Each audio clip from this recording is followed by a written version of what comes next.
de presentarte, lo de inglés y el final de YouTube.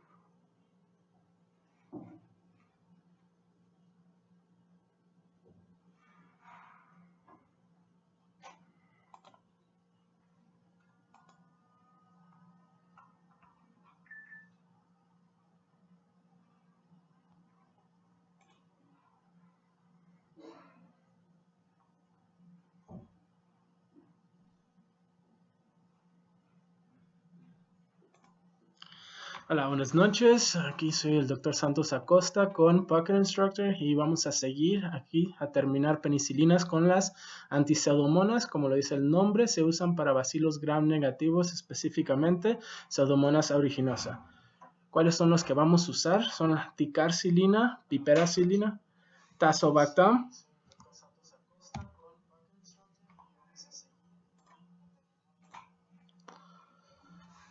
y carbenicilina, ¿no? Vamos a ver que para evitar que los Staphylococcus aureus que producen beta-lactamasa degraden nuestras penicilinas antipseudomonas, le podemos agregar un inhibidor suicida como el clavulonato a la ticarcilina y tazobactam a la piperacilina.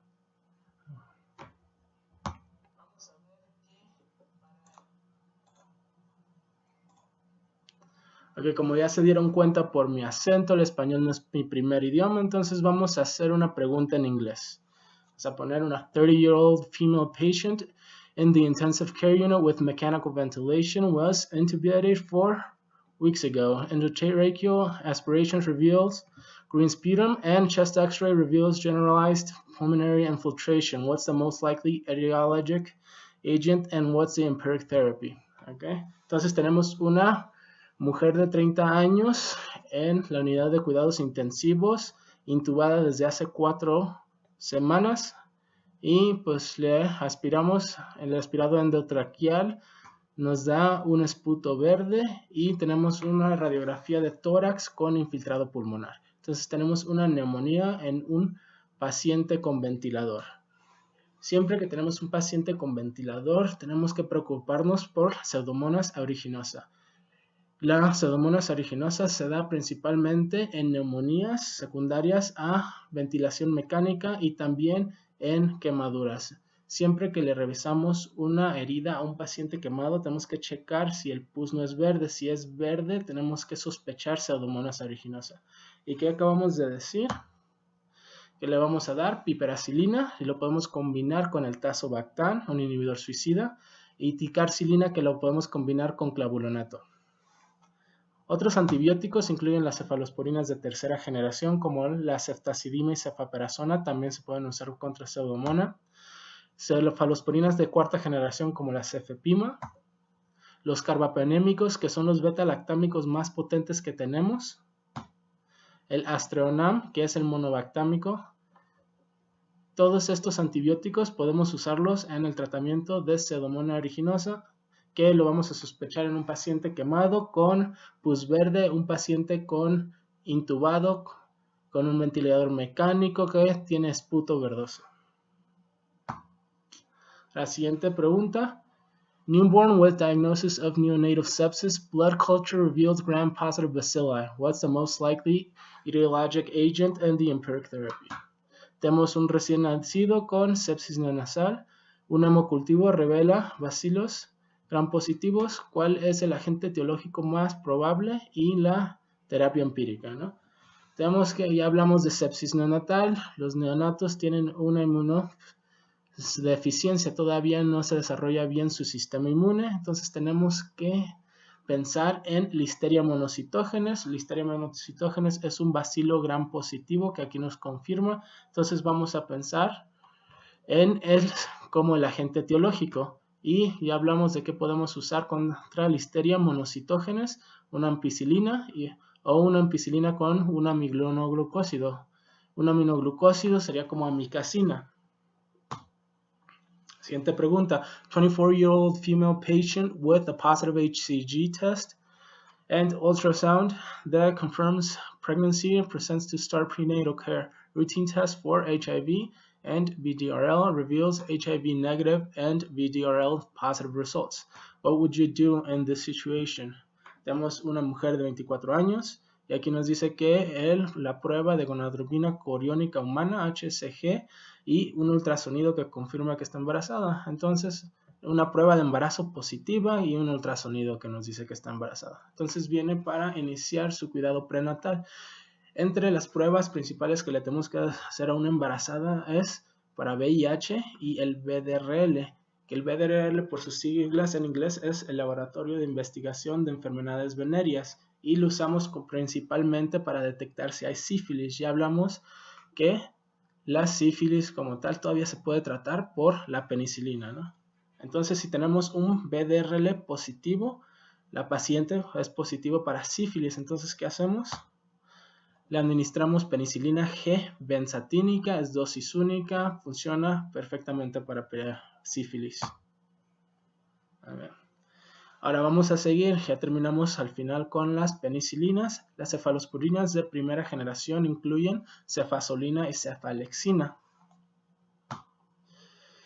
Estas cubren gram positivos como Staphylococcus aureus. En caso de que no podemos usar la penicilina resistente a beta-lactamasa, que tenemos la oxacilina, cloxacilina, dicloxacilina, nafcilina, podemos usar una cefalosporina de primera generación contra el Staphylococcus aureus en caso de una infección de piel. En caso de la infección de hueso no son tan buenas. Y otro uso es contra E. coli. Ya hablamos, E. coli es la causa principal de una infección de vías urinarias. Entonces, en teoría, podemos usar las cefalosporinas de primera generación en una infección de vías urinarias. Ya, cada generación son más potentes las cefalosporinas. La segunda generación es más potente. La cefuroxima es tan potente y también entra al sistema nervioso central. Entonces se podría usar, en teoría, para infecciones del sistema nervioso central. Debido a que son más potentes las de la tercera generación, la verdad no se usan tanto para eso. Pero vamos a tener otro punto importante con el cefotetan. Hay algo que vamos a llamar el efecto disulfiram, el efecto antabús. ¿Por qué? Porque hace mucho tiempo se desarrolló un medicamento para tratar de evitar el abuso del alcohol. Anti-abuso. No abusar el alcohol. ¿Qué hacía este medicamento? Hacía que se acumulara un metabolito tóxico del alcohol y no se pudiera eliminar. Entonces, que este metabolito era acetaldehído. Es lo que causa todos los síntomas de la cruda. Entonces, si alguien tomaba alcohol y al mismo tiempo tomaba este medicamento, se iba a sentir mal. Eso, pues, en teoría los iba a llevar a que dejaran de tomar alcohol. Pero ¿qué pasó? Funcionó tan bien el medicamento que los pacientes terminaban hospitalizados porque se sentían tan mal, se sentían como que se iban a morir. Entonces, el efecto disulfiram antabús te da la peor cruda de tu vida, puedes terminar hospitalizado por lo tal. Porque es importante saber cuáles medicamentos tienen este efecto disulfiram, porque a todo paciente le tenemos que decir que no puede tomar alcohol mientras está tomando este medicamento. El primer ejemplo de esto es una cefalosporina de segunda generación, la cefotetan.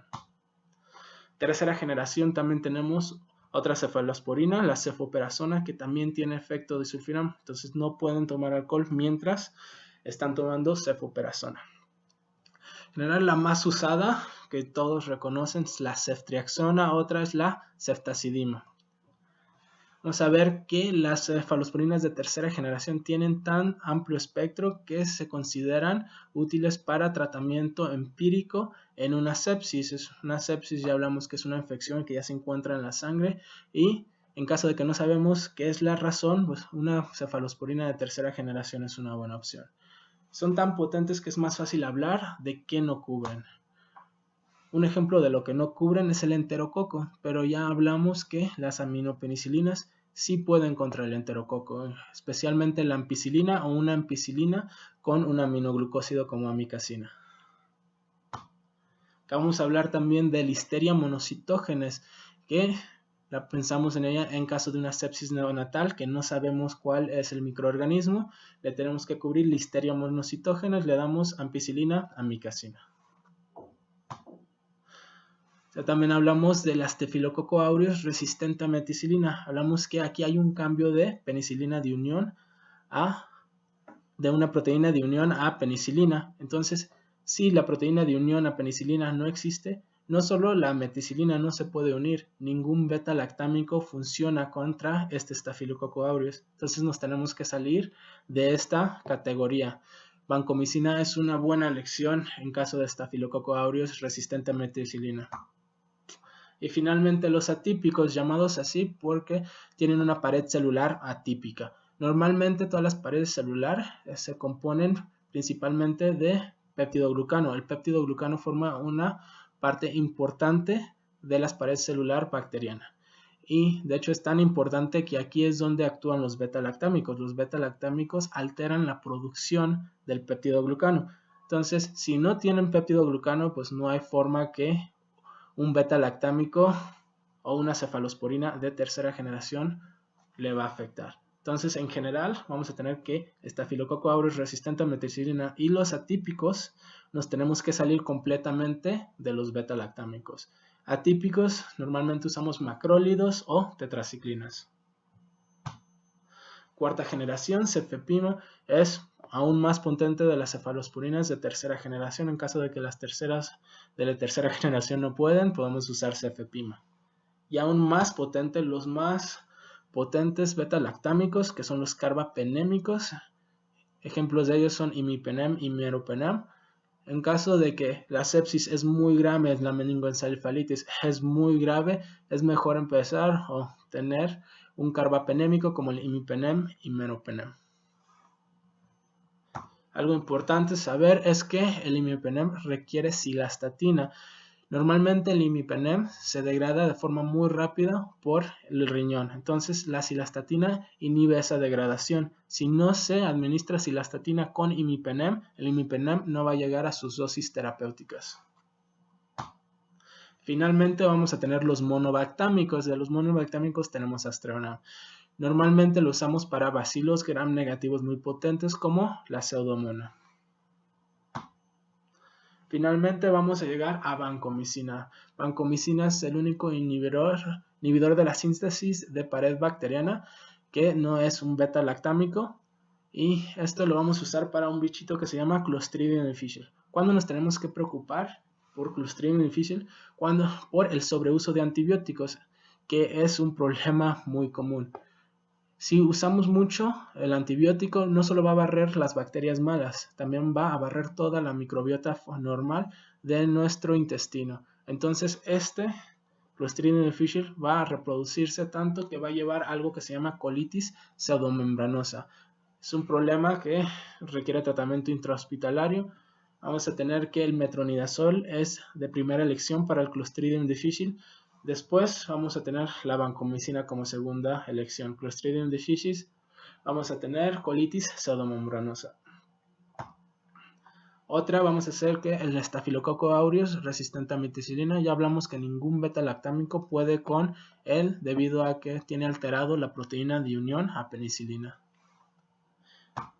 Y otro bicho multiresistente es el enterococo, que hablamos que es muy común en sepsis postquirúrgica. En caso de que la penicilina con aminoglucósido no es suficiente, le podemos dar vancomicina. Okay. Con eso ya concluimos el día de hoy. Eso sería todo. Ya puedes seguirnos en nuestras redes sociales aquí en YouTube, donde vamos a subir todo, las videos incluyendo esta. También aquí estamos como tal en Poker Instructor Medicina. Muchas gracias.